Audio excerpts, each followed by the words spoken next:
Episodio 7. El mundo conocido.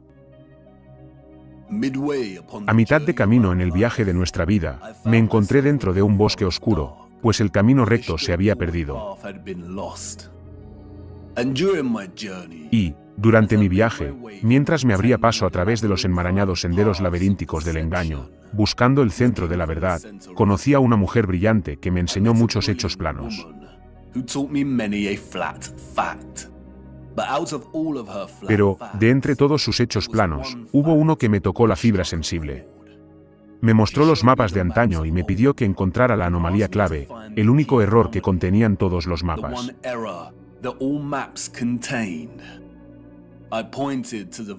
Señalé las distintas representaciones de masas de tierra desconocidas a Hiperbórea. Ella negó con la cabeza. No, encuentra el fallo. Vivimos en un tierra plana. Nuestro mundo es un terrario electromagnético, rodeado por un mar etéreo de agua. Y, como todos los terrarios, tras su creación inicial, comienzan a formar su propia atmósfera autosuficiente.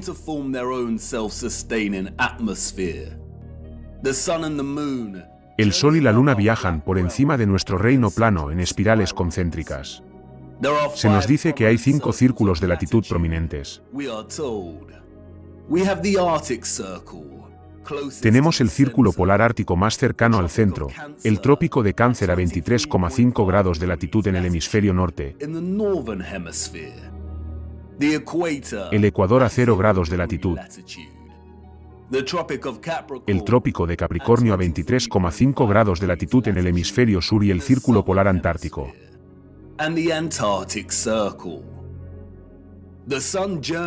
El Sol se desplaza desde el Ecuador en el equinoccio de marzo, subiendo en espirales concéntricas hasta el trópico de Cáncer. Cuando el Sol se encuentra en esta posición, el hemisferio norte experimenta el verano y el hemisferio sur el invierno, después de lo cual, el Sol gira y comienza a hacer su camino de regreso al Ecuador.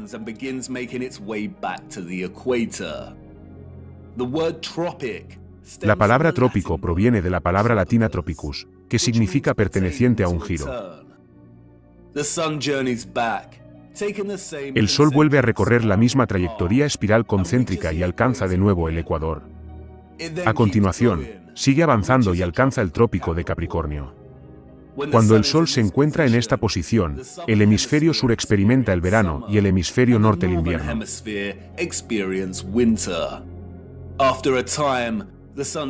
Después de un tiempo, el Sol gira y comienza a hacer su camino de regreso al Ecuador, para el equinoccio de marzo. El equinoccio se produce cuando el Sol recorre el círculo del Ecuador.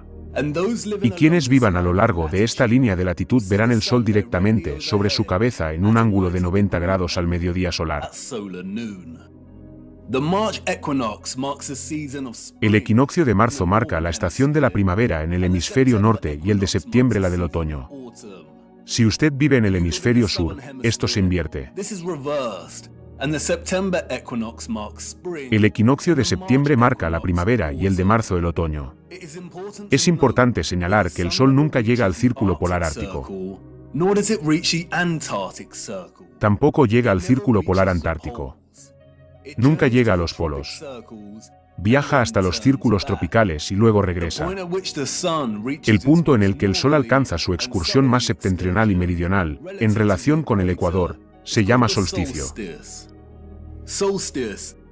Solsticio viene de la palabra latina solstitium, que significa punto en el que el Sol parece detenerse.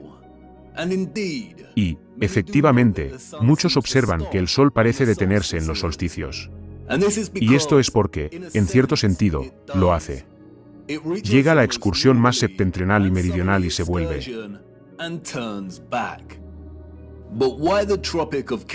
Pero, ¿por qué el trópico de Cáncer y Capricornio? ¿Quién nombra estos círculos de latitud? Nuestros antepasados históricos lo hicieron.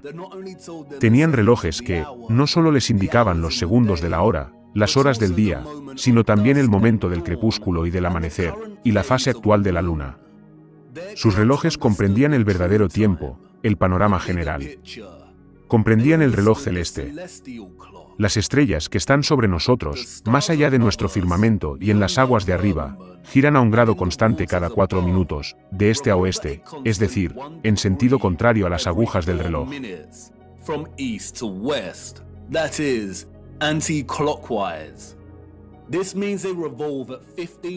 Esto significa que giran a 15 grados cada hora. 15 grados multiplicados por 24 horas son 360, un círculo completo.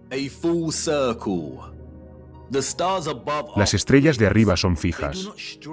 No se desvían de su recorrido en sentido contrario a las agujas del reloj, sino que giran y completan un círculo completo cada día. Nuestros antiguos ancestros históricos lo sabían. Asignaron las estrellas de arriba en constelaciones fijas. Dividieron el círculo de 360 grados del cielo de arriba en 12 arcos divisorios de 30 grados, en los que reside cada constelación del zodiaco.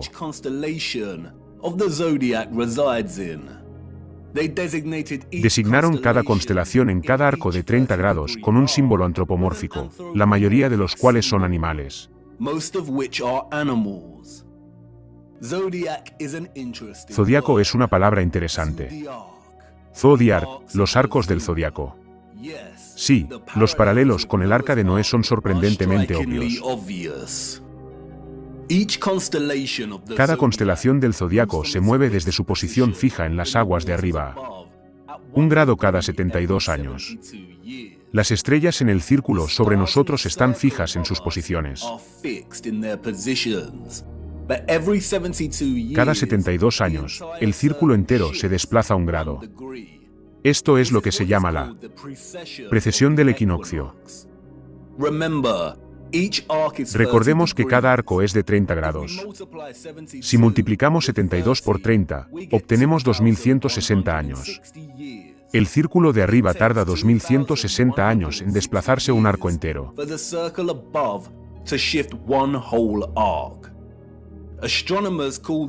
Los astrónomos llaman a esto una edad. Y esto es lo que se entiende por la entrada o el amanecer de una nueva era. Como nos dice la Wikipedia, el trópico de Cáncer y el de Capricornio se llamaron así porque, hace muchos años, en los días antes de Cristo, los días antes de la era, el Sol estaba en la constelación de Cáncer en el solsticio de junio.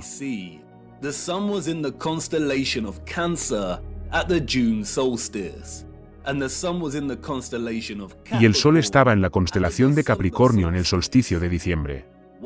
¿Qué significa que el Sol esté en una determinada constelación durante el solsticio? Significa la posición del Sol en el cielo al mediodía solar. Por supuesto, durante el mediodía solar no podríamos ver realmente las estrellas en el firmamento más allá. Por lo tanto, para discernir la posición del Sol en relación con las constelaciones, se requiere 1. Un conocimiento profundo de las estrellas y sus posiciones en el firmamento. Se dice que nuestros antiguos ancestros creaban cartas estelares y utilizaban dispositivos como los astrolabios. O bien, 2. Una tecnología informática capaz de cartografiar y superponer la posición del Sol con el telón de fondo de las estrellas y constelaciones al mediodía solar.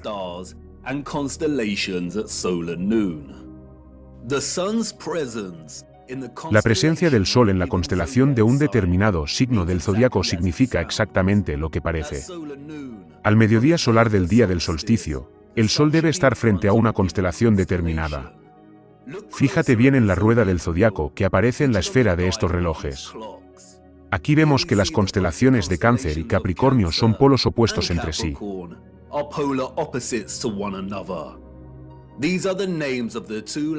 Estos son los nombres de las dos líneas de latitud en los mapas, y que utilizamos para discernir la excursión más septentrional y meridional del Sol sobre nuestro plano. Todos los mapas cartográficos históricos del mundo muestran estos dos círculos de latitud como Cáncer y Capricornio. Lo vemos aquí en los mapas de Mercator.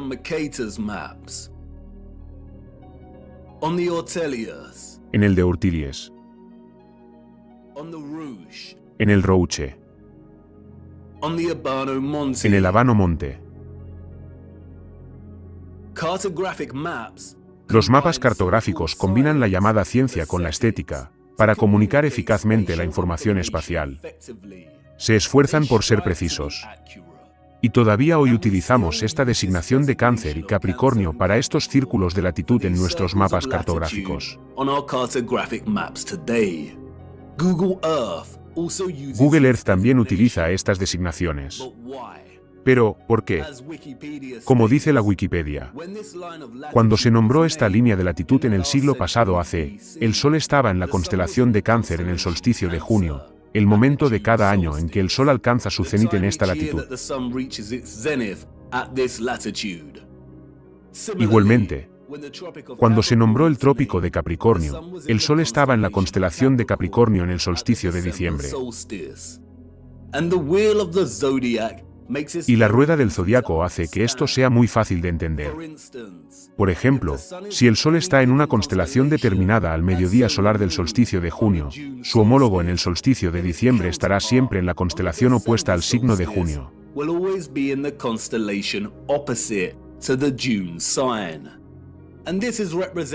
Y esto se representa con una línea recta y vertical. Si, por ejemplo, el Sol estaba en la constelación de Aries en el solsticio de junio, entonces aparecerá en la constelación de Libra en el solsticio de diciembre. Si el Sol estaba en la constelación de Piscis en el solsticio de junio, entonces estaría en la constelación de Virgo durante el solsticio de diciembre. Estos signos están, en cierto sentido, unidos en su oposición entre sí. Y aquí es donde se vuelve interesante.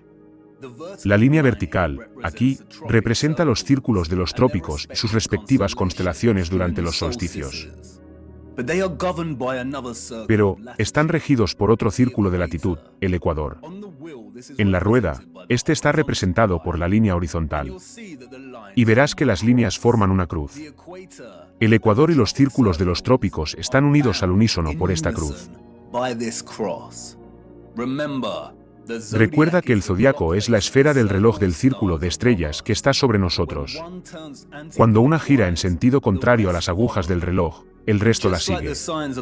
Y, al igual que los signos de los solsticios, la mano izquierda de la línea horizontal, aquí, representa la constelación en la que se encuentra el Sol durante el equinoccio de marzo. Y el lado derecho, representa el signo durante el equinoccio de septiembre.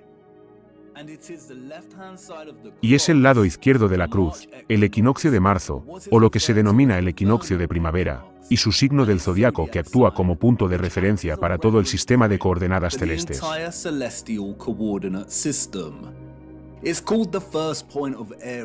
Se llama el primer punto de Aries. La denominación de este punto de referencia, según el signo Aries, es arbitraria, o eso dicen. También lo utilizamos como punto de referencia para nombrar la era en la que nos encontramos. Y, si empezamos en la era de Aries, podemos ilustrar la precesión del equinoccio y la designación de las constelaciones a sus correspondientes círculos de latitud con bastante claridad. Por ejemplo, si el Sol está en la constelación de Aries durante el equinoccio de marzo, entonces tenemos el trópico de Cáncer y Capricornio. También vemos que el Sol estará en la constelación de Libra durante el equinoccio de septiembre.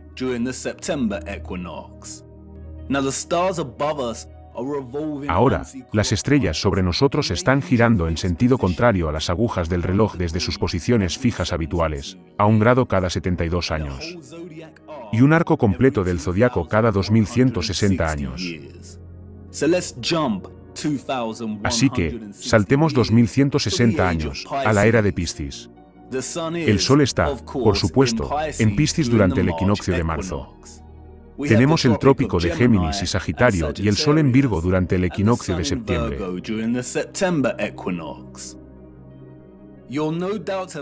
Sin duda, habrás notado que la rueda representada, aquí, gira en el sentido de las agujas del reloj. Y eso es porque es una representación de las constelaciones, como si tu vista estuviera fuera del firmamento y mirando a las estrellas. Si estuvieras debajo de esta rueda y miraras hacia arriba, giraría en sentido contrario a las agujas del reloj. Utilizo la representación en el sentido de las agujas del reloj porque es la mejor manera de ilustrar la precesión del equinoccio. Esta rotación se desplaza un arco cada 2160 años, hasta que la rueda da una vuelta completa, o lo que se conoce como un gran año.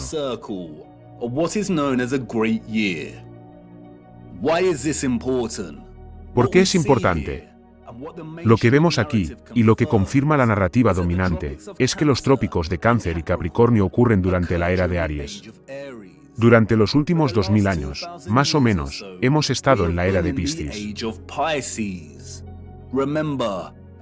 Recuerda que una era dura aproximadamente 2160 años.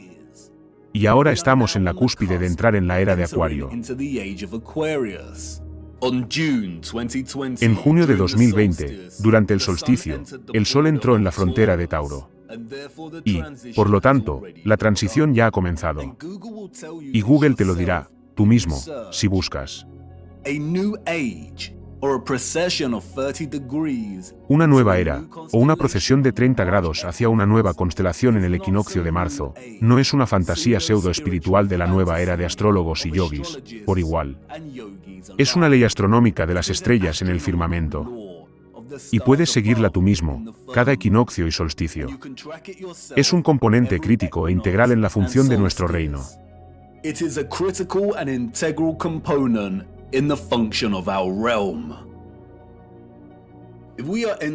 Si estamos entrando en la era de Acuario, eso significa que el Sol no ha estado en la constelación de Cáncer o Capricornio durante el solsticio desde hace más de 2000 años, cuando nuestro reino estaba en la era de Aries.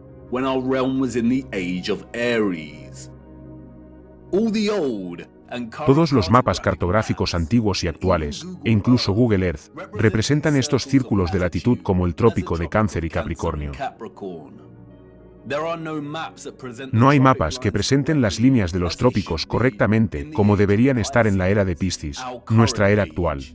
Wikipedia y otras narrativas de engaño de la corriente principal nos dicen que nuestros antiguos ancestros históricos de caballo y carro y cinceles de cobre nombraron estos círculos de latitud en los tiempos de hace.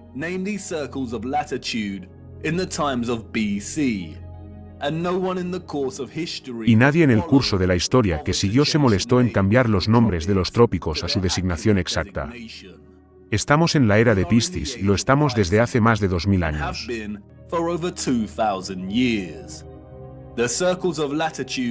Los círculos de latitud deberían llamarse trópico de Géminis y trópico de Sagitario. ¿Y qué? ¿Qué hay en un nombre? Pero, esta brillante señora que me enseñó este hecho plano fue paciente. ¿Qué hay en un nombre? Todo. Y, hasta que ella lo dijo, no me di cuenta de lo estúpida que había sido al pasarlo por alto. Los mapas no son solo bonitas proyecciones de la masa terrestre.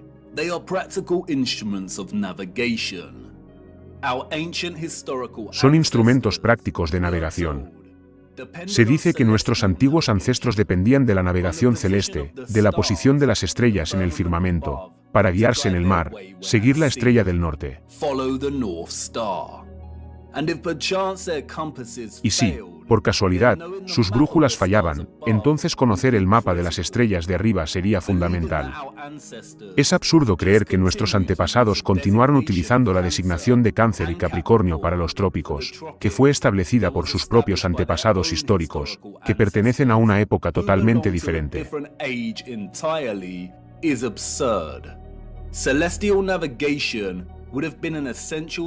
La navegación celeste habría sido una habilidad esencial para cualquiera que navegara por los océanos.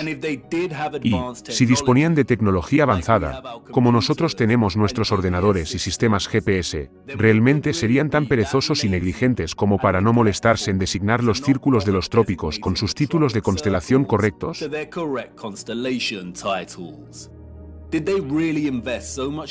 ¿Realmente invirtieron tanto tiempo en la construcción de los relojes astronómicos más avanzados, solo para descuidar sus mapas?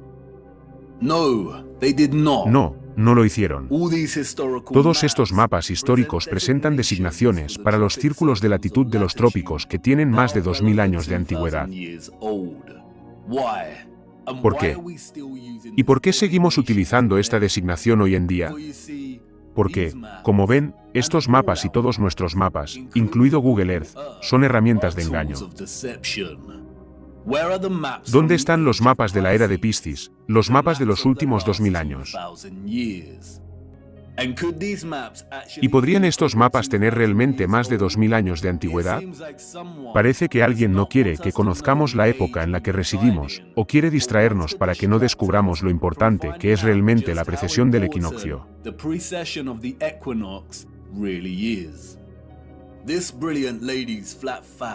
El hecho plano de esta brillante señora nos deja las siguientes conclusiones. Los mapas, todos ellos, Mercator y demás, son o bien 1. Mapas originales que pertenecieron a una época que ocurrió hace miles de años y a los que se les ha dado fechas y narraciones falsas en torno a su creación.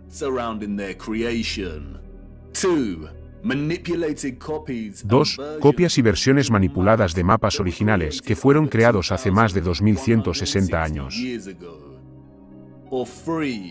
3. Todos son falsos y creados durante el gran reseteo de los últimos cientos de años, para generar una historia y una línea de tiempo falsas y solidificar la falsa narrativa histórica y el surgimiento de la heliocentricidad galileana.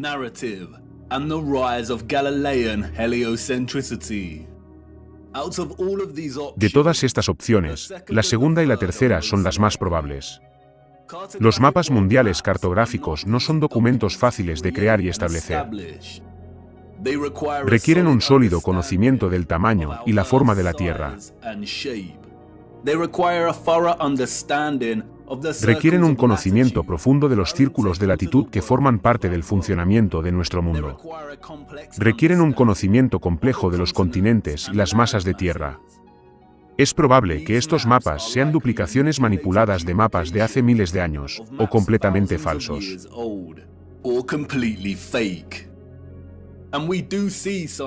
Y vemos signos de manipulación, especialmente en lo que respecta a la masa de tierra conocida como Hiperbórea. Vemos a Hiperbórea en varios mapas de diferentes estilos. Y se nos dice que estos son del siglo XVI. Pero, hacia el siglo XVII, vemos que Hiperbórea empieza a ser borrada de los mapas.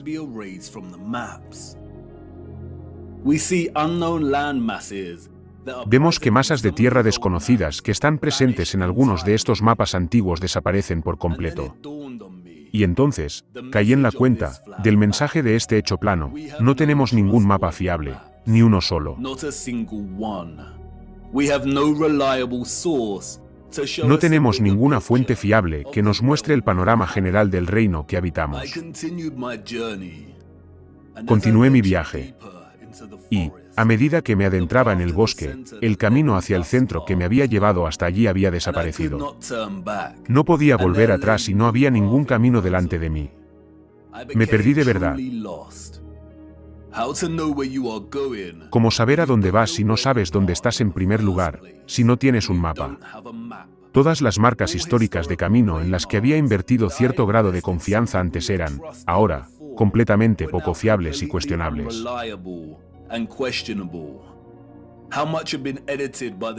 ¿Cuánto habían editado los controladores? ¿Cuánta verdad quedaba? ¿Y si todos los mapas eran falsos? ¿Por qué ocultan los mapas de los últimos 2000 años? No tenemos ni un solo mapa del mundo preciso o honesto. Y, como en todos los momentos en los que se está perdido, justo antes de que la desesperación se apodere de uno, surgió una circunstancia imprevista que me devolvió al camino. Me tropecé con la espesa maleza y salí a un claro iluminado por la luna con un pequeño lago. En este claro, me encontré con una misteriosa figura llamada Esturgeos. Le dije que estaba perdido. Y me dijo que viniera a ver el lago. Me dijo que mirara el agua. ¿Qué he visto?, me preguntó. A mí mismo, respondí. Mi reflejo, ondulando y brillando a la luz de la luna. Espejo, espejo. Mira más allá de ti, dijo, ¿qué ves? Y ahí estaba, como siempre. Espejo, espejo. Muy arriba. Espejo, espejo. En el cielo. Espejo, espejo. Oh, cómo mienten.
No puede ser. Todo este tiempo, escondido a plena vista. Un reflejo distorsionado, poco fiable pero firme, una imagen casi fotográfica de nuestro mundo conocido.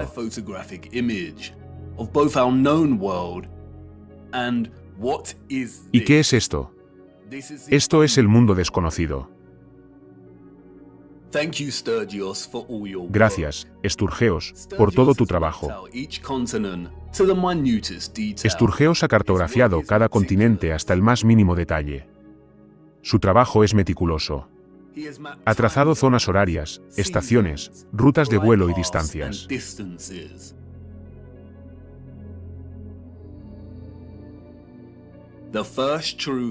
El primer verdadero mapa de la Tierra plana. Y es de suma importancia, principalmente debido a la masa de tierra desconocida que hay aquí, que Sturgeos ha llamado Terra Vista, por la masa de tierra de Urbano Monte del mismo nombre. ¿Por qué nunca hemos oído hablar de esta tierra antes? Si el área aquí es nuestro mundo conocido, entonces el reino es absolutamente enorme. Pero, un momento. La presentación de Stergen de nuestro mundo conocido aquí mapea los 5 círculos prominentes de latitud.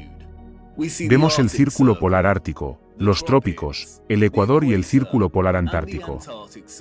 Y Sturgeos ha trazado el viaje concéntrico del Sol alrededor de estos círculos de latitud, trazando las estaciones y los usos horarios con la mayor precisión y exactitud. Entonces, ¿qué ocurre?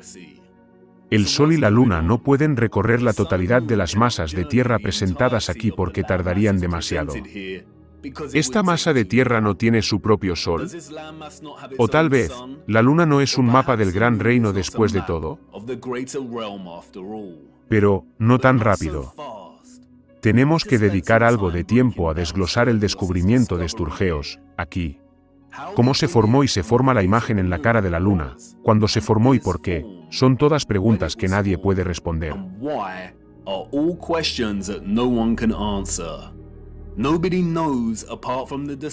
Nadie lo sabe, salvo los engañadores de las altas esferas. Pero, hay muchas cosas ocultas a la vista que nos acercan un poco más a tener una mejor comprensión de este misterioso fenómeno. En primer lugar, es la naturaleza de esta imagen. Es una imagen compuesta. Al mirar la cara de la luna, se observan varias imágenes simultáneamente. Y estas imágenes son similares a un tipo de fotografía de rayos X. También hay, evidentemente, mucha distorsión e ilusión óptica presente en estas imágenes. Nadie puede ofrecer una explicación de cómo se ha formado esta imagen compuesta. Tampoco nadie ha dado una respuesta satisfactoria sobre qué es exactamente la luna. Y con razón. Porque, si pudieran, no estaríamos en este lío en primer lugar. Mientras que la mayoría de las opiniones alternativas sobre la verdadera naturaleza de la luna se basan en teorías sin sentido, como las soñadas por muchos embaucadores y niños que nunca crecieron, y a quienes les gusta la idea de que los extraterrestres crearon la luna, y que existen bases subterráneas en las profundidades de sus cráteres.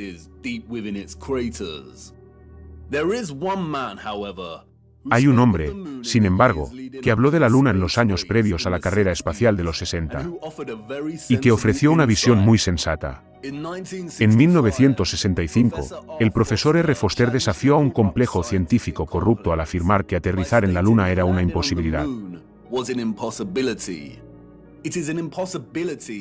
Es una imposibilidad, según Foster, porque la Luna es de plasma y no sólida. Esto es lo que dijo en una entrevista. ¿Cuál es su teoría? Bueno, a estas alturas es algo más que una teoría. Hace 10 u 11 años, dije a varios científicos que la Luna no es un trozo de roca. Pero, es un plasma, un fenómeno de plasma, plasma cósmico. Y que este hecho se acabará confirmando. Hice ciertas predicciones que ya se confirmaron en 1958. Y la situación, ahora, se acerca a una confirmación completa, las opiniones científicas expresadas en todo el mundo, ahora, que la Luna parece ser de una naturaleza bastante diferente de lo que se suponía.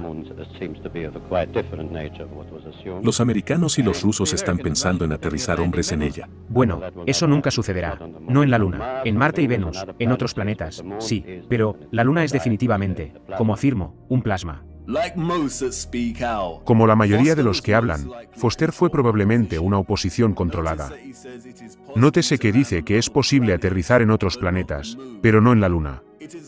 Es probable que haya sido su tarea introducir una verdad a medias, que la Luna es un fenómeno de plasma, solo para que sus afirmaciones sean desacreditadas y se demuestre que están equivocadas, unos años más tarde, después de que escenificaran los alunizajes.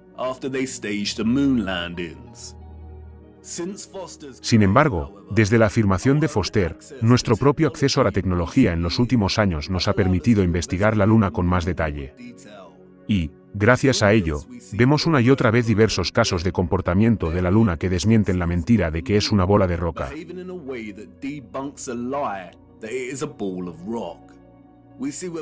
Vemos con nuestros propios ojos una luna semitransparente, ya sea de noche o cuando todavía hay luz de día. Vemos el cielo a través de la luna. A veces, incluso es posible ver las estrellas directamente a través de la luna. Muchos han demostrado repetidamente que la luz de la luna es más fría que la sombra por la noche. Y, por tanto, no puede ser luz solar reflejada, ya que no posee calor residual. También sabemos que los objetos esféricos no reflejan la luz. Por las leyes de la reflexión, la luz se concentra en un punto destacado y no se refleja. También se pueden ver frecuentes lunas crecientes cuando tanto la Luna como el Sol están muy cerca el uno del otro.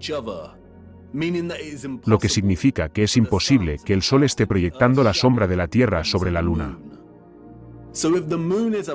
Entonces, si la Luna es un fenómeno de plasma, ¿cómo pudo formarse en primer lugar? Es en la apropiación y demonización del símbolo de la esvástica donde encontramos algunas reflexiones muy interesantes. La existencia de una gran cantidad de literatura histórica y simbolismo que sugiere la apertura de un vórtice en el centro de nuestro mundo es demasiado frecuente para ser una coincidencia. Ya hemos analizado mucho de esto. Pero, extrañamente, en los años posteriores y durante la completa demonización y erradicación de la asociación de la esvástica con el vórtice, encontramos alguna información adicional respecto al vórtice central que es sorprendente.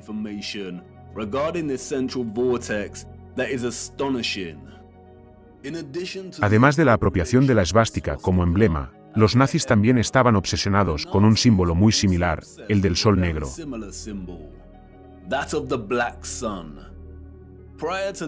Antes del surgimiento del régimen nazi, existía una sociedad secreta oculta dentro de Alemania llamada la Sociedad Thule, a veces pronunciada alternativamente Tholai, que tenía subfacciones dentro de ella.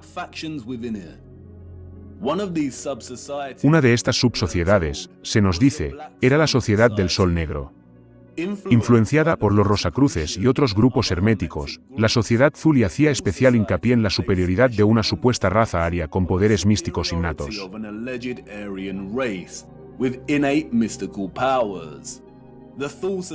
La Sociedad Thule derivó su nombre de un mítico país del norte en la leyenda griega. Thule era supuestamente una tierra situada en el extremo norte. Otros la llamaron Hiperbórea.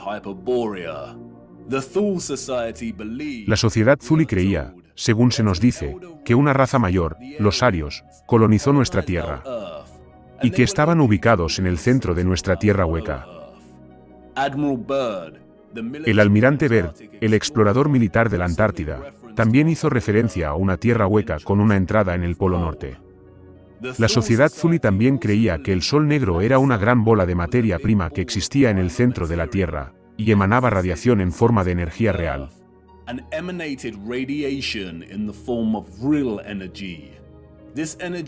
Esta energía tiene muchos nombres.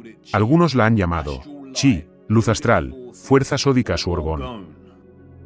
En 1933, el principal artífice del evento conocido como el Holocausto, Heinrich Himmler, adquirió el castillo de Wewelsburg, una maravillosa pieza de infraestructura y tecnología del Viejo Mundo. Supuestamente remodeló el castillo y, al hacerlo, imprimió el símbolo del Sol Negro en el suelo de mármol de lo que se conoció como la Sala de los Generales. Gran parte de lo que ha salido a la luz en relación con las sociedades secretas alemanas antes y durante el régimen nazi es desinformación deliberada, cuidadosamente controlada con la única intención de distraer y demonizar. La desinformación relativa a estas sociedades ha servido para alimentar aún más la agenda ovni y extraterrestre, a la que muchos como Jordan Schaffer, David Wilcock y Corey Goode se han adherido y promovido desde entonces. Forman parte de una agenda de oposición controlada. Son mentirosos. Su única intención al revelar información relativa a las sociedades secretas alemanas era unir un concepto ridículo de una raza aria alienígena superior que existía en el núcleo norte de nuestro mundo, o que se abría en el centro,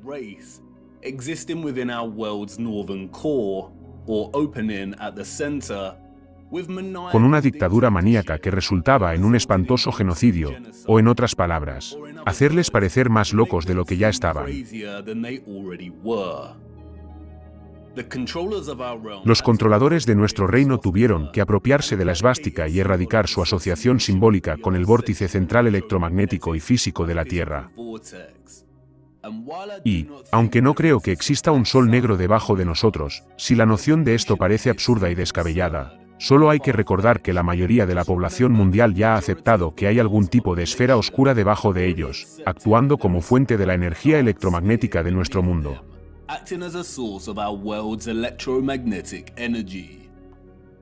El heliocentrismo ha convencido a muchos de que, dentro de su pequeño engaño de la bola azul, existe un núcleo esférico de hierro sólido a una temperatura de más de 5000 grados, su propio Sol Negro.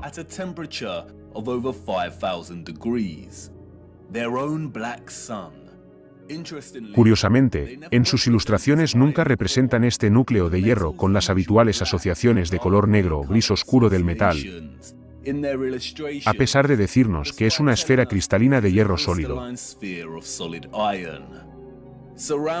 Alrededor del núcleo sólido de hierro hay una capa exterior de hierro fundido. Y, es debido a este hierro líquido caliente, nos dicen, que la Tierra tiene un campo magnético toroidal. Y millones de personas han aceptado esto y estos tontos diagramas que se asemejan a sumes, a pesar del duro hecho de que la mayor profundidad a la que un humano ha perforado la Tierra es de apenas 8 millas. El modelo heliocéntrico tiene que reconocer una fuente de energía del núcleo interno porque es, de hecho, una realidad y nuestro mundo no puede existir sin ella. Es probable que la noción de un sol negro debajo de nosotros sea más bien una distracción, aunque no es tan absurda como el modelo heliocéntrico de Setsume. Volveremos sobre ello más adelante. Lo importante ahora, sin embargo, es que no solo tenemos otra instancia del concepto de un núcleo negro en el centro de nuestro reino, y otra referencia a un vórtice central, pero que también tenemos una referencia a la energía, o lo que la sociedad Zuli llamaba Bril, que irradia desde esta apertura. Y, si este es realmente el caso, entonces tenemos un modelo teórico en el que tanto la formación del Sol como de la Luna tienen pleno sentido. Lo que voy a intentar transmitir ahora es complejo, y haré lo que pueda. Pero, necesito que, en primer lugar, olviden todos los modelos de nuestra Tierra con los que se han familiarizado. Las cosas pueden no tener sentido, al principio, pero, al final, lo tendrán. Empecemos con el reino y el firmamento, y luego, con una apertura central. Y ahora, incorporemos nuestro mundo conocido, tal y como fue esbozado en la Luna por Sturgeos.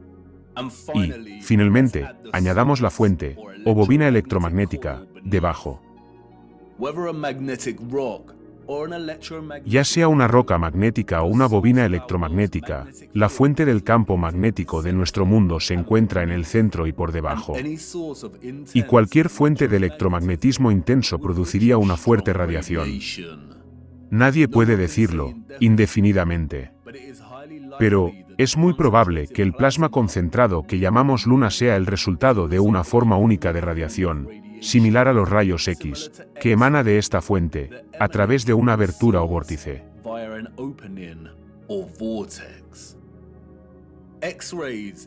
Los rayos X, o haces de radiación muy fuertes, emanarían, según las leyes de la física, de este vórtice central en líneas rectas divergentes.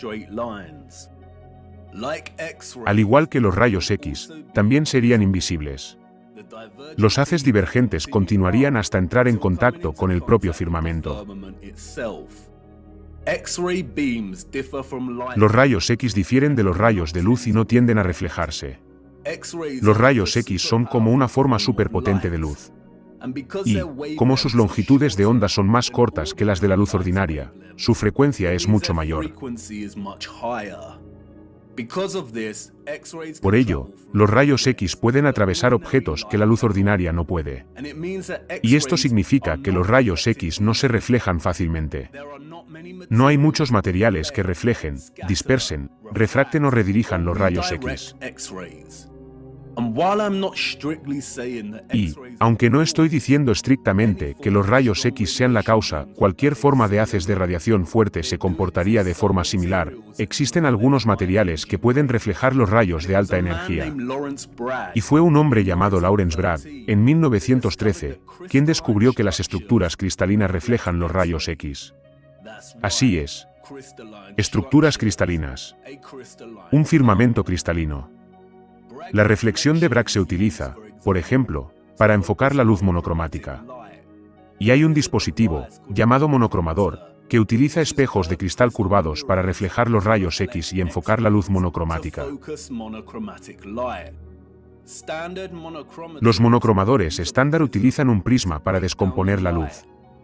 Esta es una imagen muy familiar y Wikipedia la muestra para que todo el mundo la vea. Ahora se asocia a un famoso álbum de música. ¿Cuál es el título de ese álbum?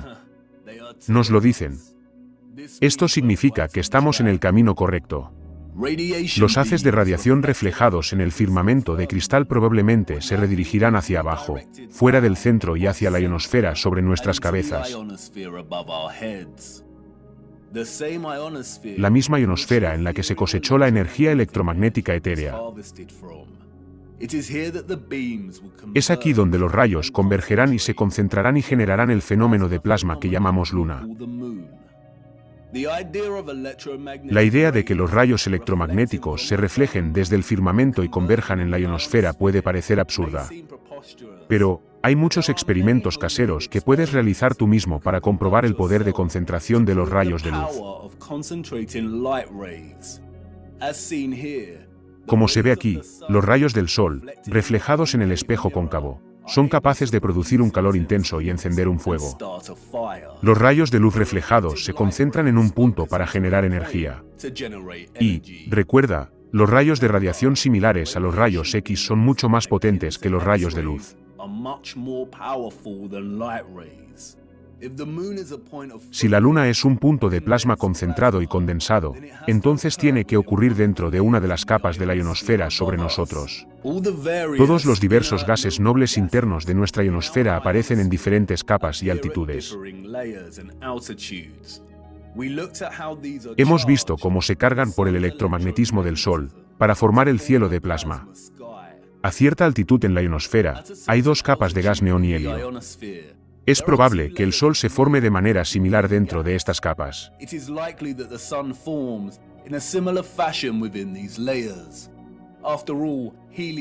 Al fin y al cabo, el helio es lingüísticamente muy parecido a Helios. Sin embargo, es probable que la Luna se forme en el nivel de altitud en el que está presente el gas kriptón.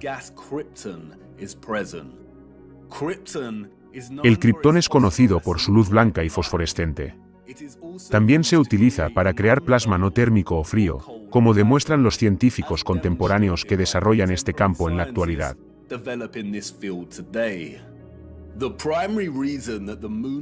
La razón principal por la que la luz de la Luna es fría, y no caliente como la del Sol, no se conoce.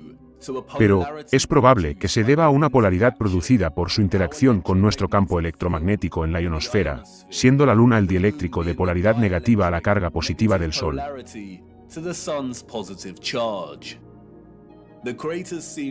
Los cráteres que se ven en la Luna son probablemente de la generación de este plasma. Tal vez se trate de algún tipo de emulsión de plasma que muestra una especie de desprendimiento de gases, o burbujeo, muy parecido a lo que vemos con los defectos de la pintura de uretano.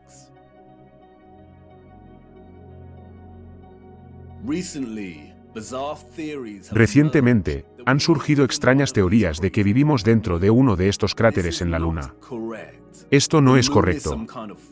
La Luna es una especie de plasma concentrado fosforescente y no un objeto sólido. Puedes ver la formación de este plasma y sus cráteres aquí mismo. No es sólido. Es una luz. Y esto es genial porque tenemos un modelo muy realista y funcional de cómo se forma la Luna.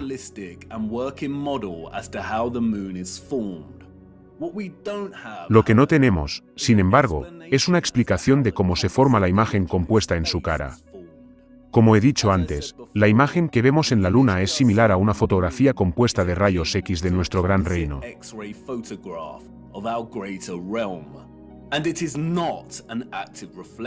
Y no se trata de un reflejo activo, sino de un momento histórico capturado en el tiempo. Y, por supuesto, nadie sabe cómo se ha formado, salvo los que están en lugares más altos. La Luna es un fenómeno paradójico, a la vez una luminaria volátil de plasma que crece y decrece en su luminosidad.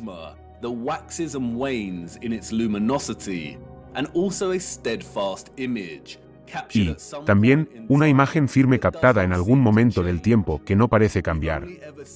Solo vemos esta imagen en la Luna y nunca cambia.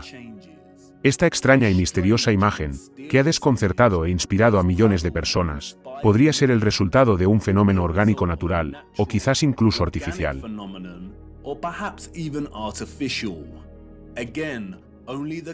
De nuevo, solo los controladores lo saben.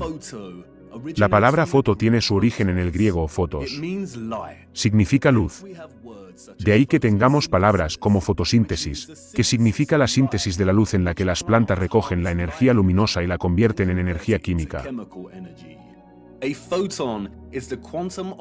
Un fotón es el quantum del campo electromagnético, incluyendo la radiación electromagnética, como la luz. Un gran error es la noción de que la imagen fotográfica no es un fenómeno orgánico natural. Esto no es correcto. La palabra fotografía significa dibujo de luz. El concepto de material natural sensible a la luz se entiende bien. Nuestro cuerpo comienza a oscurecerse cuando se expone a demasiada luz solar. Dependiendo de la exposición a los rayos UV, nuestros cuerpos pueden desarrollar líneas de bronceado. La luz se dibuja literalmente sobre nosotros. Ciertas texturas y tejidos pueden desvanecerse o salir a la superficie cuando se exponen a la luz. Y existen cámaras oscuras naturales. Una cámara oscura natural se produce cuando un espacio oscurecido con un agujero permite la entrada de rayos de luz desde el exterior del espacio, lo que da lugar a una imagen proyectada del espacio exterior dentro del área oscurecida. Incluso podemos ver imágenes proyectadas de un eclipse solar, aquí, en el suelo bajo un dosel de hojas, debido a los agujeros en las hojas. La cámara oscura natural fue, por supuesto, la inspiración para el desarrollo temprano de la tecnología fotográfica. Curiosamente, el gas noble kriptón, el mismo que está presente en nuestra ionosfera, se ha utilizado durante años, según nos cuentan, como componente integral en los flashes de las cámaras para la fotografía de alta velocidad. También es un componente esencial en los escáneres de resonancia magnética hiperpolarizados. También existe la posibilidad de que la cara de la Luna no sea un fenómeno natural, sino que sea el resultado de un experimento. Las películas fotográficas y de rayos X se crean a partir de la fusión de una emulsión de gelatina con cristales de plata microscópicos. Gracias a ello, la exposición a la luz es capaz de capturar una imagen latente invisible. Durante la exposición a la luz, los cristales de haluro de plata crecen hasta alcanzar tamaños visibles. Y esto es lo que se llama imprimir la imagen. La plata microscópica era esencial para producir las imágenes fotográficas tradicionales. Sin ella, la tecnología no habría sido posible en primer lugar. Curiosamente, en su alineación de los metales nobles con los cuerpos astronómicos, los alquimistas designaron a la Luna como regente del metal plata.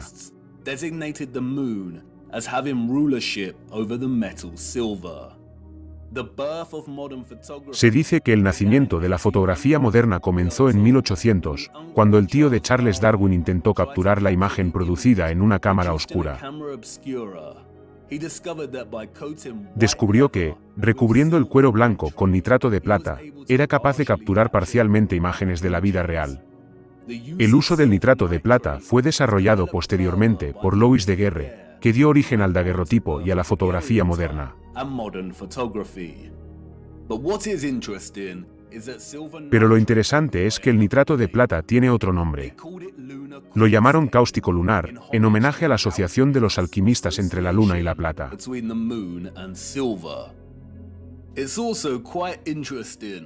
También es bastante interesante que en muchas representaciones masónicas de los alquimistas aparezcan el sol y la luna como rayos reflejados.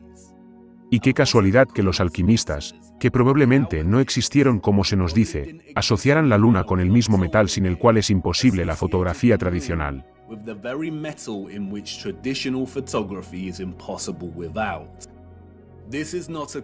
Esto no es una coincidencia. Los del mundo antiguo sabían lo que era la luna. Y, tal vez, una civilización más antigua que les precedió, y que también estaba tecnológicamente avanzada, tuvo que ver con la representación de la imagen de la luna. No es una idea tan descabellada, teniendo en cuenta que hoy en día estamos experimentando continuamente con cosas a escala cosmológica, montando falsos lanzadores de cohetes que a veces quedan atrapados en el firmamento, desarrollando soles artificiales y algunos demonios en lugares más elevados están incluso tratando de encontrar formas de atenuar el sol. El ser humano siempre se ha excedido en sus ambiciones cuando se trata de las luminarias. Y no veo por qué las civilizaciones avanzadas del pasado habrían sido diferentes. Cómo surgió este fenómeno de la imagen compuesta no es importante para nuestro viaje. Lo importante es lo que nos muestra. Y, tal vez, sea mejor dejar la luna envuelta en el misterio. Ya sea una imagen fotográfica de rayos X natural o artificial, lo importante es su naturaleza compuesta. La imagen que presenciamos aquí es una combinación de al menos dos imágenes fijas que se superponen. La primera imagen que vemos, tal y como ha demostrado una y otra vez el innovador trabajo de Sturgeos, es un esquema esquelético de las masas terrestres de nuestro reino,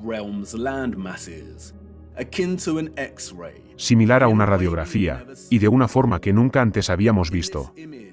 En esta imagen, vemos todos los continentes de tierra que asociamos con la Tierra, o lo que se denomina más apropiadamente, el mundo conocido, representado por las zonas oscuras de la imagen. Y también vemos vastas masas de tierra y continentes que desconocemos por completo. Sturgeos reveló que, si se trata a la luna como la imagen del espejo que es y se invierte su imagen como se haría con cualquier reflejo, entonces se puede empezar a cartografiar nuestras masas terrestres conocidas con la máxima precisión. Y esto es exactamente lo que ha hecho Sturgeos, cartografiar el mundo conocido capturado en la luna hasta sus grandes lagos y desiertos. Las sorprendentes similitudes entre la masa terrestre de nuestro mundo conocido y la capturada en la luna son demasiado exactas para que se trate de cualquier tipo de coincidencia. Lo hemos tenido delante de nuestras narices todos los días, literalmente. Es probable que nadie haya conectado los puntos aquí antes debido a esta masa de tierra desconocida en particular, que Sturgeos ha llamado apropiadamente Lemurie. Y esta masa de tierra es muy importante porque sabemos que ya no existe. Las teorías sobre la existencia de Lemurie como continente perdido han existido desde el siglo XIX, y la mayoría de ellas han trazado su ubicación en algún lugar alrededor del Océano Índico. Los del siglo XIX también hablaban de otro continente perdido, llamado Mu. Son la misma cosa. Los mapas antiguos de Mu señalan la Tierra exactamente donde está en la Luna.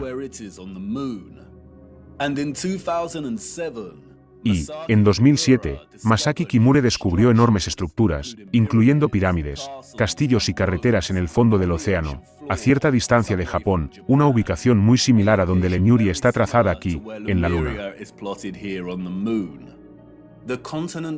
El continente se hundió hace años y años.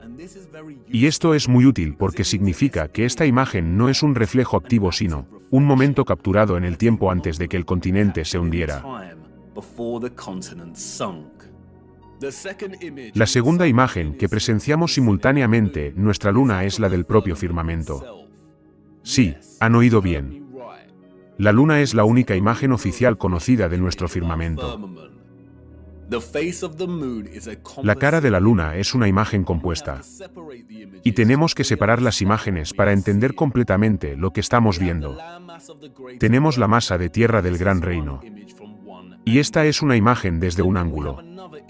Y luego, tenemos otra imagen desde un ángulo diferente. Solo puedo ilustrar esto mostrándoles. Esta área específica de la Luna es principalmente lo que da al fenómeno su apariencia esférica en 3D. A los mentirosos heliocéntricos les encanta esta zona de la Luna. Y la han utilizado como arma de engaño contra nosotros. No es un cráter con rayos, como nos dicen. Miren más de cerca. Miren realmente. No son las marcas de un objeto esférico. Es el vértice del firmamento abovedado, desde dentro de la cúpula.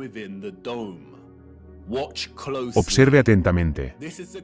Esta es la imagen compuesta en la Luna, presentando ambas imágenes simultáneamente. Y este es el interior de una cúpula hemisférica. Y ahora, verás, si alineas el punto central del vértice de una cúpula hemisférica interior, entonces se vuelve bastante obvio. Si borras las líneas vectoriales restantes de la cúpula, entonces se vuelve realmente obvio. Y, una vez que lo ves, se vuelve muy difícil dejar de verlo. No es una esfera. Es una ilusión óptica. Son las marcas de una cúpula hemisférica. Y no solo es la corona del vértice interior del firmamento, sino que también es un reflejo del centro de nuestro reino, abajo. Esta zona de la luna presta su forma esférica debido a los llamados rayos que emanan de ella. Pero, como puedes ver, se trata de una ilusión óptica. Los rayos son en realidad costillas semiesféricas que parten de la corona de la cúpula. Esta zona en medio de estas costillas no es un cráter. Es el vórtice que se encuentra directamente debajo del punto más alto de la cúpula. Los controladores han llamado a esta zona Taikou. Se nos dice que el astrónomo jesuita Giovanni Riccioli le dio este nombre en 1651. Si no fuera por Taikou, los controladores de nuestro reino lo tendrían muy difícil para convencer a millones de personas de que viven en una bola gigante que gira.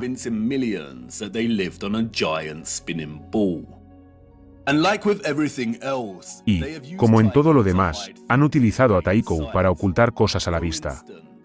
Por ejemplo, otro astrónomo masón del siglo XVII, llamado Pierre Gassendi, lo llamó Umbilicus lunaris, el ombligo de la luna, lo cual es interesante, ya que la mitología norteña utiliza el mismo símil del ombligo para describir Vergelmir, el remolino en el centro de nuestro reino.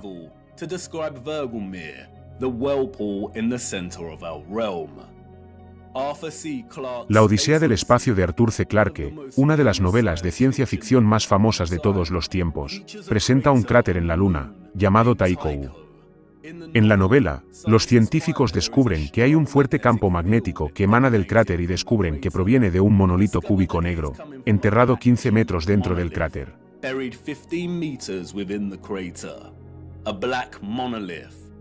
Un monolito negro, una rupis nigra, una roca negra magnética. Si se separan las dos imágenes, entonces se puede ver claramente cómo son, de hecho, dos imágenes de dos ángulos diferentes que de alguna manera han terminado superpuestas la una con la otra. No vemos ningún océano o masa de agua capturada en la primera imagen, lo que sugiere que hay algún tipo de radiación de rayos X en juego. No vemos el vórtice en el centro en la primera imagen por esta razón.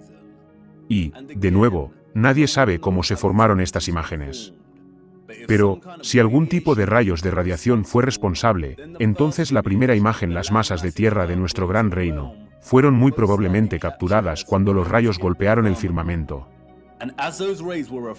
Y, cuando esos rayos se reflejaron en nuestra ionosfera, y comenzaron a formar la masa de plasma que llamamos luna, es probable que la segunda imagen fuera capturada. Y esa es la imagen del firmamento, de la estructura existente sobre nosotros. Y por eso podemos ver el contorno de esta estructura, las estrellas más allá de esta estructura y el reflejo del vórtice. Y otras grandes profundidades por debajo. La luna es una obra maestra de la perspectiva distorsionada, una encarnación plasmática de cómo es arriba es abajo. Y va a ser necesario mucho trabajo y una cuidadosa consideración para suavizar esta distorsión e intentar acercarse lo suficiente para crear un mapa adecuado del mundo en el que vivimos. Y, como la Luna es una masa de plasma en forma de disco, la primera imagen de la Tierra presenta cierta distorsión curvilínea. Y se puede ver aquí en los bordes, ya que la Tierra comienza a deformarse y enrollarse ligeramente. Hay que trabajar mucho para crear una proyección plana de esta distorsión. Pero, no debería ser demasiado difícil porque la distorsión es solo ligera alrededor de estos bordes. Por eso Sturgeos puede trazar los círculos de latitud, las estaciones y los usos horarios con gran precisión. Un mapa sin esa distorsión puede tener un aspecto parecido a este. Pero, quedan preguntas importantes. Si el vórtice central está ausente de la imagen de la Tierra en la Luna, entonces, ¿por qué Sturgeos ha trazado la Tierra que suponemos es Hiperbórea aquí, que no está en el centro? ¿Y qué hay de toda esta otra Tierra? El Sol y la Luna no pueden viajar por encima de toda esta Tierra, ya que tardarían más de 24 horas en dar la vuelta a todo esto, y conocemos las trayectorias del Sol y la Luna. Y la grande, la que has estado desesperado por preguntar desde que descubrimos el único mapa que tenemos. ¿Dónde está el muro de hielo que ustedes, los terrícolas planos, constantemente mencionan? Empecemos con Hiperborea. Y aquí es donde muchos terrícolas planos pueden experimentar una disonancia cognitiva. Aunque Sturgeos ha trazado Hiperborea aquí, no hay pruebas de que esta sea la verdadera Hiperborea.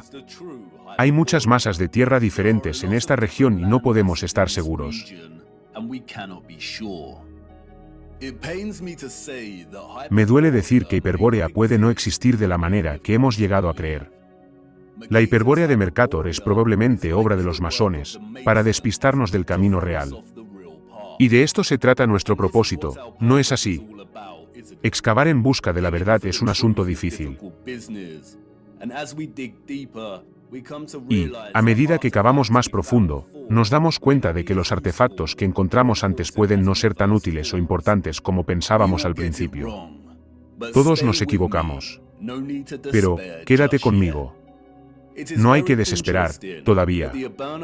Es muy interesante que el mapa de Urbano Monte se añadiera a la colección de mapas de la Universidad de Stanford y se pusiera a disposición del público en 2017, el mismo año en que la Tierra plana estaba ganando una enorme tracción y la gente empezaba a despertar. También es interesante que se haya organizado como una planosfera. Las enormes hojas individuales de este mapa estaban dispuestas originalmente como una proyección de Atlas. Pero, David Ramsey compró un mapa en 2016. Y el equipo se puso a trabajar, escaneando cada hoja individualmente y procesándolas digitalmente, para envolver una esfera. Tal vez, la publicación del maravilloso mapa de Monte fue un intento de mantener a los terrícolas planos pensando que Hiperbórea estaba ubicada en el Polo Norte.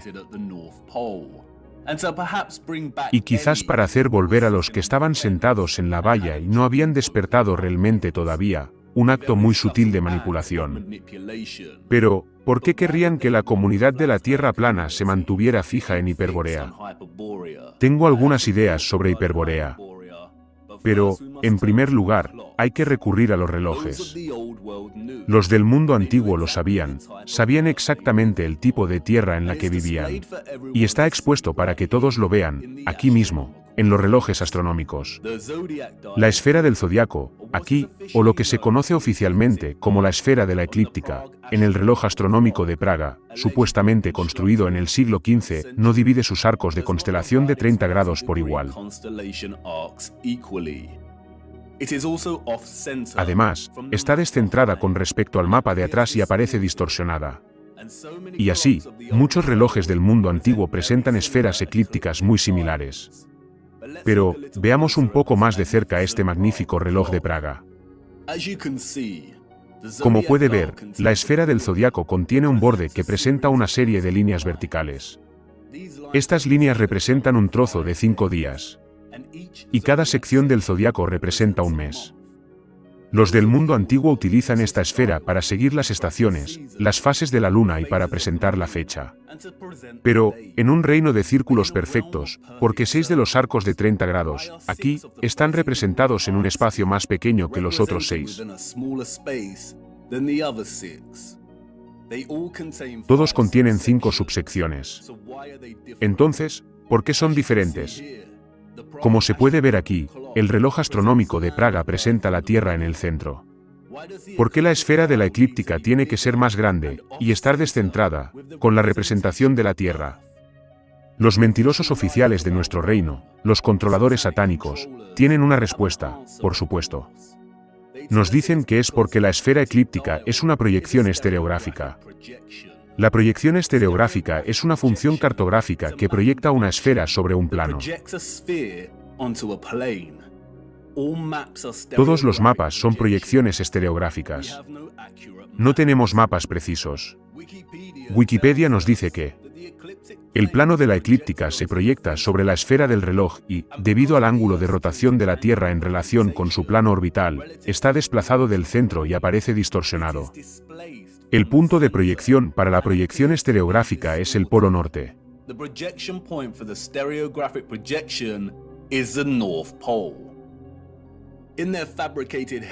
En su modelo heliocéntrico fabricado, la Tierra tiene una inclinación axial de 23,4 grados.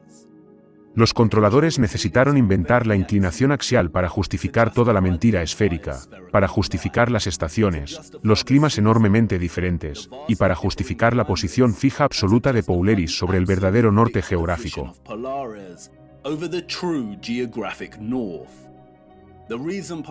La razón por la que Polaris no parece moverse, dicen, es porque Polaris se encuentra casi en línea directa con el eje de rotación de la Tierra, por encima del polo norte, el polo norte celeste. Polaris permanece casi inmóvil en el cielo y todas las estrellas del cielo boreal parecen girar a su alrededor.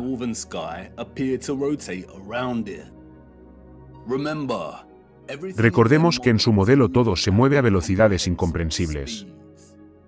Pero, podemos ver con nuestros propios ojos que Polaris permanece fija. Si no hubieran inventado la inclinación axial, o lo que se conoce como la oblicuidad de la eclíptica, entonces no tendrían forma de justificar esto en su modelo del país de las hadas de los planetas en órbita. Polaris no se mueve. Permanece fija. Si estás en Islandia o en América, puedes filmar una estela de estrellas de Polaris y permanece fija. Pero, no está fija directamente sobre la cabeza en estos lugares. El único lugar, nos dicen, para observar a Polaris directamente sobre la cabeza en un ángulo de 90 grados es el verdadero polo norte geográfico, ya sabes, ese lugar donde nadie se aventura. Y por eso inventaron la inclinación. Nos dicen que el verdadero polo norte geográfico de la Tierra se inclina directamente hacia Polaris. Y, como la Tierra gira sobre su pequeño eje, Polaris parece permanecer fija. Nos dicen que la naturaleza firme de la estrella es una ilusión óptica. Pero, sus mentiras se desmontan rápidamente cuando se considera que todo el sistema de constelaciones de las estrellas de arriba permanece constante. Siempre vemos las mismas estrellas y constelaciones.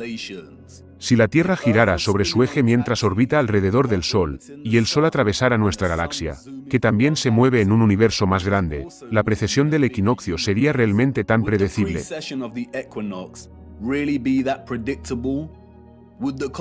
¿Aparecerían realmente las constelaciones de los círculos trópicos de latitud con tanta consistencia, en unión, año tras año, en el solsticio?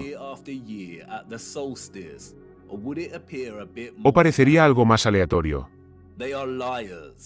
Son mentirosos y todos sabemos que el agua no miente. El agua en reposo no se curva ni se conforma. Pues ya ves, los controladores satánicos son unos maestros de la ingeniería inversa. La esfera de la eclíptica del zodiaco celeste no es una proyección estereográfica. Todo el modelo heliocéntrico es ciencia de ingeniería inversa. Y han tenido que empezar por Polaris y retroceder para asegurarse de justificar su posición fija e inamovible y asegurarse de que es compatible con su globo terráqueo.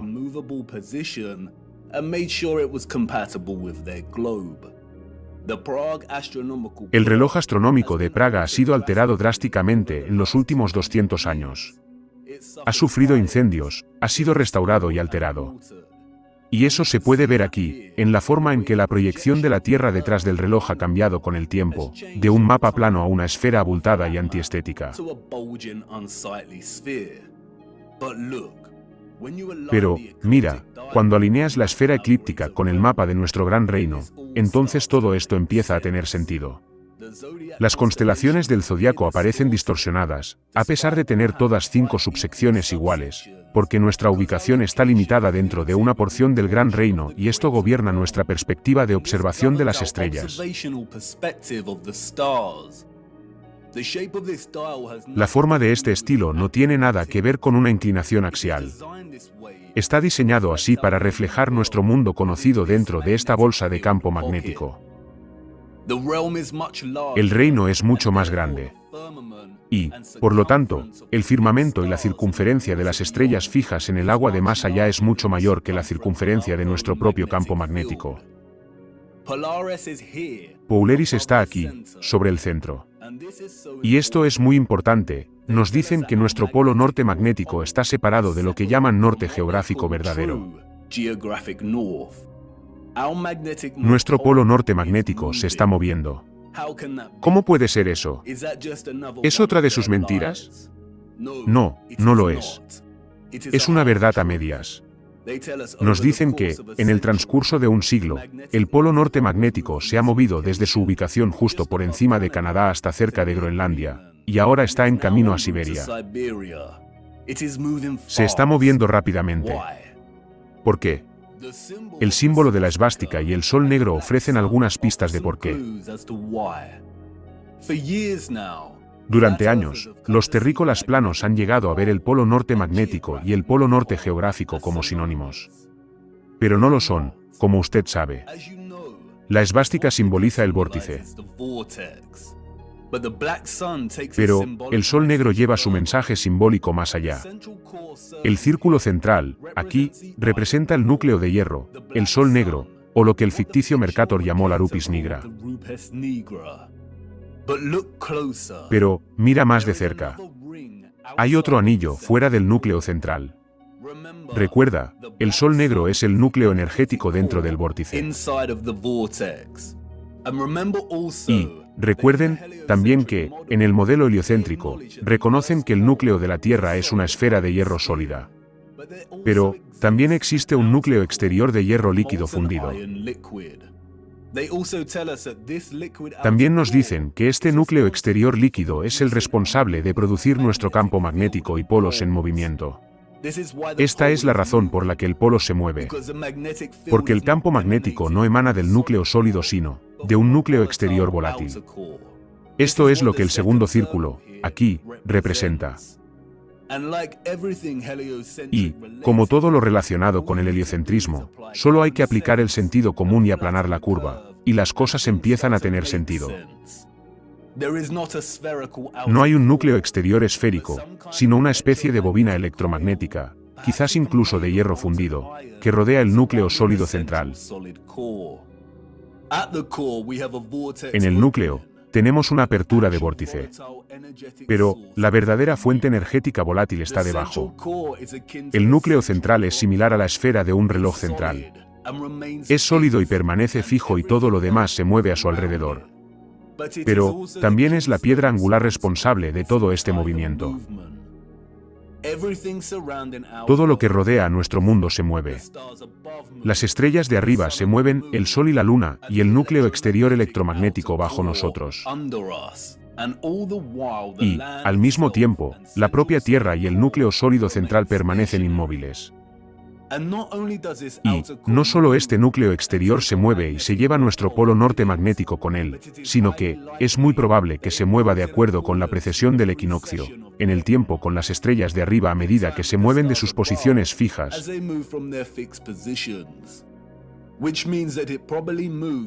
Lo que significa que probablemente se mueve 30 grados de la circunferencia del reino cada 2160 años. El polo magnético norte se mueve lentamente. Y es tan natural como el viaje concéntrico del Sol y la Luna sobre nosotros. Y por eso el símbolo del Sol negro es una rueda de 12 radios. Cada radio representa una constelación fija del zodiaco. Cada sección es una edad individual y el resultado es una situación como esta.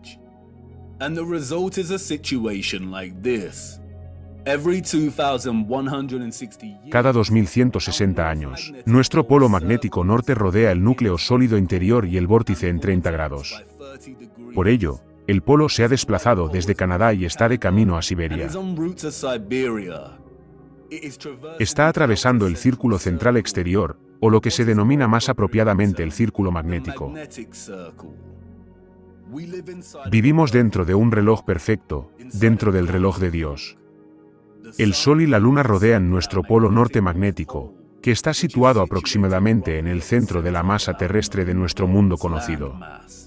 Pero, este polo norte magnético da vueltas al vórtice interior y completa una revolución completa cada 25.920 años, o lo que se conoce como un gran año. Cada gran año consta de 12 edades precesionales, o astronómicas, de 2160 años cada una. Estamos a punto de entrar en la era de Acuario. Y esta es la razón por la que nuestro polo norte magnético está en camino a Siberia. A medida que el polo magnético norte circunvala un círculo magnético central, el campo magnético toroidal se mueve con él. El Sol y la Luna están unidos en su revolución por nuestro polo norte magnético. Y, por ello, se mueven solo dentro de nuestro campo magnético toroidal. Por eso el polo norte magnético será siempre el centro de nuestro mundo conocido. Como dije antes, la primera imagen de la masa terrestre presentada en la cara de la Luna es probablemente una imagen de rayos X y no ha captado ninguna masa de agua.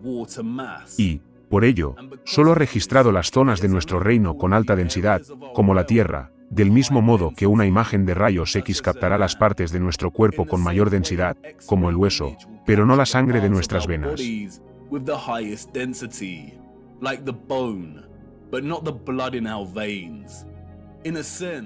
En cierto sentido, es apropiado considerar la masa terrestre captada aquí como esquelética. Por ello, no ha captado el agua o el océano que rodea nuestra Tierra. Tampoco muestra una diferenciación entre la masa terrestre congelada y la que no lo está. Si el viaje concéntrico del Sol por encima de nosotros está limitado por el polo magnético norte, aquí, y su campo magnético toroidal, y todo este campo magnético se está moviendo con el polo, entonces es probable que tengamos una situación de un clima cambiante, mientras este proceso se desarrolla. Todas las áreas fuera de nuestro campo magnético serán inevitablemente congeladas y oscuras, debido a la falta de luz solar. Y esto es consistente con lo que nos dicen algunas de las escrituras. Vi los grandes ríos, llegué al gran río y a la gran oscuridad y fui al lugar donde no camina la carne, vi las montañas de la oscuridad del invierno.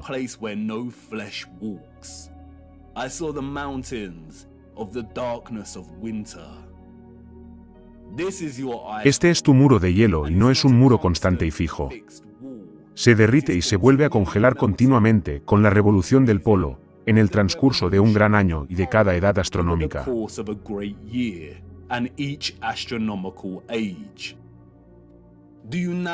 ¿Entiendes ahora por qué están aterrorizados por el derretimiento del hielo, por el supuesto calentamiento de nuestra Tierra, y por qué esta broma demoníaca de un hombre quiere atenuar el Sol? Están utilizando el cambio climático natural, debido a la rotación del polo magnético, para justificar toda una serie de medidas inútiles y de lavado de dinero. Están aterrorizados porque están a punto de perder todo el control de la narrativa. Hay que salvar del deshielo a la preciosa Antártida, el último lugar virgen de la Tierra. Pero, como pueden ver, no hay ninguna masa de tierra a la que podamos llamar Antártida. Es una completa mentira. Cuando se refieren a la Antártida, solo existe el Círculo Polar Antártico. Y muchas de las imágenes de la llamada Antártida podrían haber sido tomadas en cualquier lugar alrededor de este círculo. Como también se puede ver, las masas terrestres de América del Sur, Nueva Zelanda y Australia se encuentran muy cerca del borde exterior del gran mapa del mundo.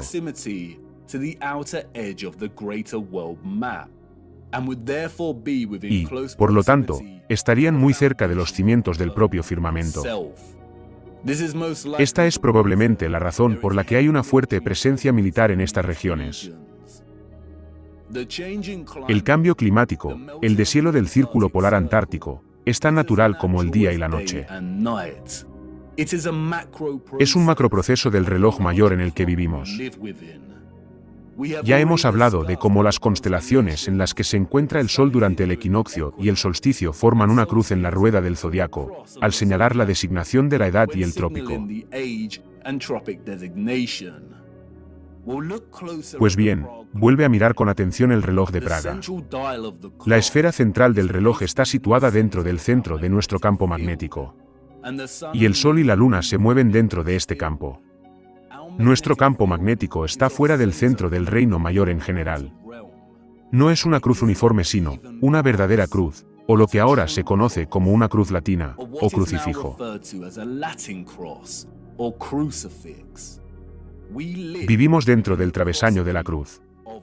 Y, por si no te has dado cuenta, nuestra bolsa de campo magnético dentro del Gran Reino también forma una luna creciente.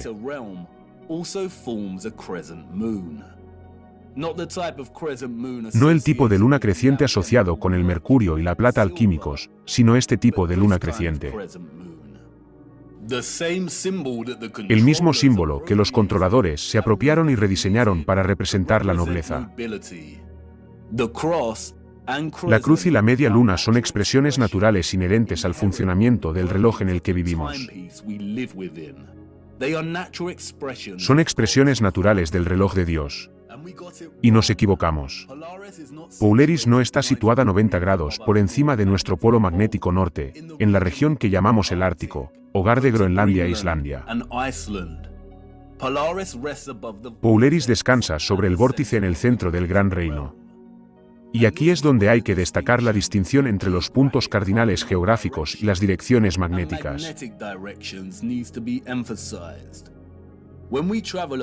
Cuando viajamos por nuestro mundo conocido, o por la Tierra dentro de nuestro toroide o campo magnético, utilizamos una brújula magnética. Y el polo magnético está en el centro. Por eso, cuando viajamos de oeste a este, vamos en círculo. Y, cuando viajamos al norte, vamos hacia el centro.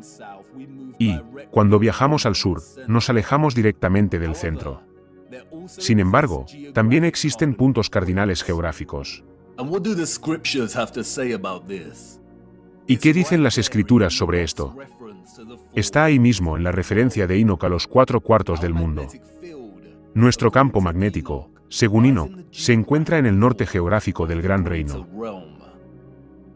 Y el primer cuarto se llama el este porque es el primero. Y el segundo el sur porque el Altísimo descenderá allí, y el cuarto del oeste se llama el disminuido, y el cuarto llamado el norte está dividido en 3 partes.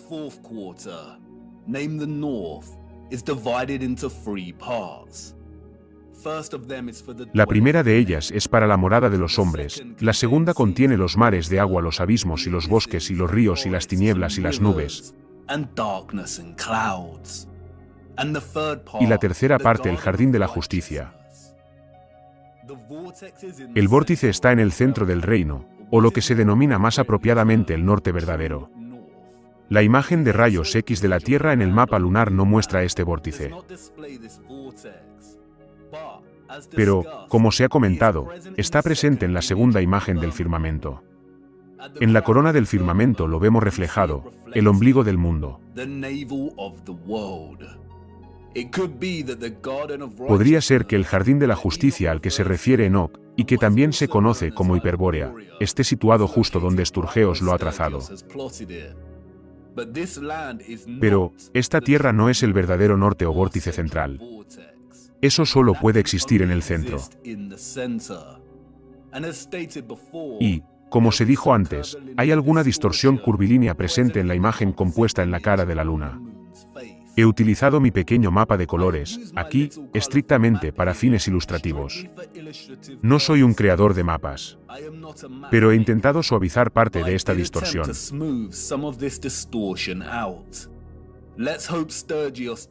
Esperemos que Sturgeos aborde la distorsión.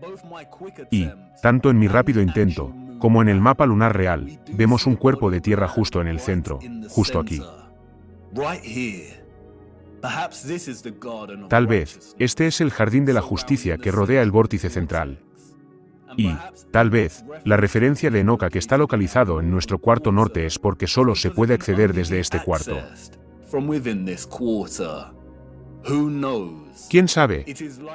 Es probable que los controladores pusieran deliberadamente a Hiperbórea en el Ártico en los mapas fraudulentos para despistar a cualquier persona de naturaleza curiosa y aventurera.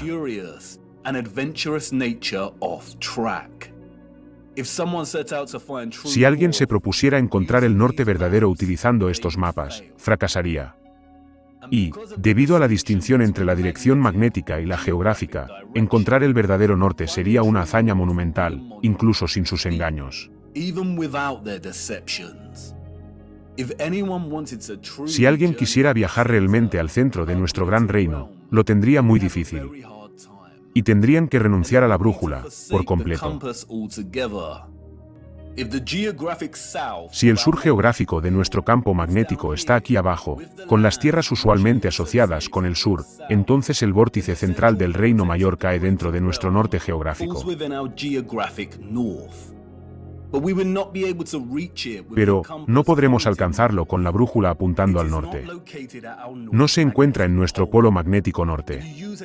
Si utilizamos una brújula para viajar al norte, acabaremos viajando aquí. Si el polo sur es todo el círculo polar antártico, entonces, para viajar al norte verdadero, habría que ir al sur. Pero, incluso en ese caso, lo más probable es que esto falle. Si el centro está hecho de hierro, entonces, en algún momento, suplantaría el polo magnético sur de nuestro campo magnético. Si, por casualidad, tuviera la suerte de dirigirse en la dirección del norte verdadero, entonces lo más probable es que la brújula fallara por completo, debido al núcleo de hierro. Como dice el misterioso texto de la Inventio Fortunata. Aquí la brújula del barco pierde su propiedad y ningún barco con hierro a bordo es capaz de alejarse. La única manera de llegar al norte verdadero es mediante la navegación celeste, vía Polaris, una habilidad que ha sido generalmente erradicada del conocimiento común. Y apuesto a que estos océanos están fuertemente vigilados. Volveremos a los campos magnéticos, más adelante en nuestro viaje. Y realmente necesitamos reapropiarnos de la definición de la palabra planeta. Planeta, una subsección o fracción más pequeña de un plano mucho más grande. El tiempo corre, espectador. Te preguntarás por qué te he traído a este bosque oscuro. ¿Por qué es importante todo esto? Porque, una vez reiniciada, la línea de tiempo establecida es una mentira. No podemos empezar a trazar una línea de tiempo revisada a menos que empecemos a trazarla de acuerdo con el gran reino que habitamos. Necesitamos aplicar el reloj astronómico, las edades, para acercarnos a algún tipo de claridad. Todavía no hemos salido del bosque. Y puedes sentirlo, ¿todavía? Toda la matriz está empezando a desmoronarse.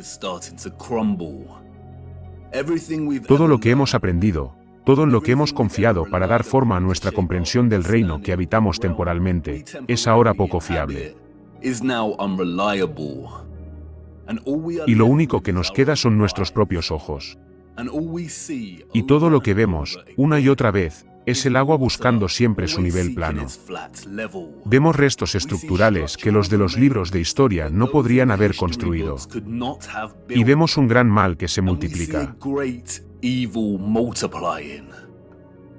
Solo tenemos nuestros ojos y viejas fotografías, momentos capturados en el tiempo.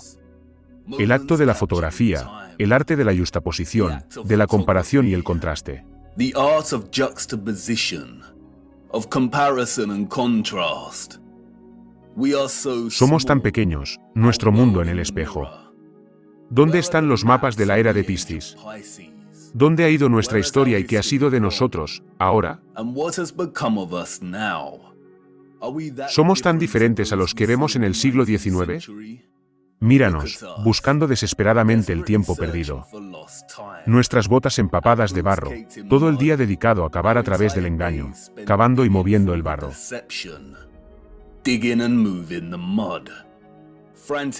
Cavando frenéticamente, cansados y doloridos, pero sin rendirnos. ¿Y qué encontramos? Lo mismo que encontraron nuestros antepasados del siglo XIX. Destellos de gloria, de belleza, de dolor y de maravilla, que permanecen obstinadamente silenciosos, sin ofrecer ninguna explicación de su existencia o de cómo llegaron a ser.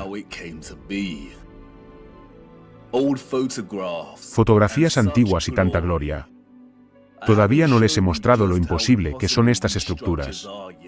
Lo único que esta gente ha construido es la mentira, ladrillo a ladrillo. Y tengo que mostrarte cómo lo hicieron, nuestro mundo en el espejo. Una vez que un restablecimiento. Ha habido muchos grandes reinicios durante la historia de nuestro reino, todos de naturaleza muy diferente. Tenemos que verlos todos. Como reiniciar el tiempo, retroceder el reloj, la muerte y el amanecer de una nueva era. Este no ha sido el primer reinicio, ni tampoco el último. Está sucediendo de nuevo, ahora mismo. Ciudades vacías. ¡Qué tranquilidad! Hay una guerra en casa, espectador. Y la mayoría no se ha dado cuenta. Un tipo de guerra peculiar e irregular, guerra silenciosa, guerra de información, guerra biológica.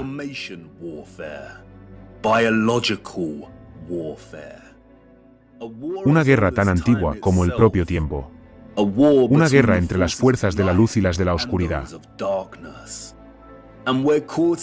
Y nosotros estamos atrapados en medio, en la cúspide del amanecer de una nueva era. Una guerra por Acuario, el portador de agua. Vigilen el agua. Y para nosotros que nos enamoramos de la verdad, y que hemos resistido a las tinieblas, hemos tenido la armadura de Dios puesta, ahora, durante mucho tiempo. ¿Cuántos de tus amigos y familiares te han abandonado? ¿Cuántos de ellos te han dejado atrapado en el barro? Y tú has permanecido firme. Pero es hora de tomar una posición y ser muy ruidosos. Es hora de sacar la espada de la verdad. Los ciegos nos van a necesitar porque nada podrá detener lo que viene. La leyenda de Oferus, llevando a Cristo, llevando la verdad, para que pueda llegar a las masas. Haré todo lo posible para continuar nuestro viaje. Pero, cuando las cosas se vuelvan aún más oscuras, las luces se apagarán inevitablemente y nuestro viaje puede terminar aquí. Pero, tienes más de lo que sabes, más de lo que necesitas. Has visto suficiente engaño. No creas ni una sola cosa que te digan. Tenemos que intentar seguir avanzando. El reloj está corriendo y no tenemos mucho tiempo. Tenemos que ir a Siberia. Hay algo congelado en el hielo que necesita ser examinado. Vamos.